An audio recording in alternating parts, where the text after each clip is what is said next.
Now, yes. Mary was born without the original sin. Yes. Was she not the daughter of Abraham? Okay. Yes. If she's born through death, she will have the original sin in her. Okay. Now, lady said, Blessed Virgin Mary, the daughter of Saint Joachim and Saint Anne, and they would have had original sin. They would have been subject to original sin. So, didn't she? And that's where the doctrine of the Immaculate Conception comes in. Mary was conceived immaculately by a miracle of God, so that she would not carry in herself the stain of original sin which her parents carried. So she would be the ark, the perfect vessel to bear Christ. She's immaculate like Jesus, isn't she? Yes, but she is made immaculate before Jesus, so that Jesus will have a perfect housing. The ark is perfect, which carries the Ten Commandments and the manna and Aaron's rods and so on.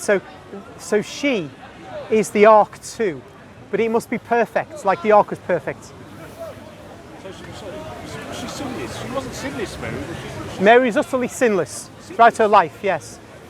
She was, when we said she was immaculately conceived, not bearing the stain of original sin, she did not have our, what we call concupiscence, our tendency to sin. And therefore, she, although in terms of having free will, she could have chosen to sin, she didn't suffer the temptations that we suffer in the way we suffer them. So she chose, in the way that Adam and Eve had a free choice about whether to sin or not, but they didn't suffer from that compelling inclination to sin until they did disobey God. She had no compelling inclination to sin, and she freely chose not to sin. So an example, we wouldn't think of her in terms of lustfulness, nothing, anything carnal like that, but when her son was killed, she could have raged against those who killed him.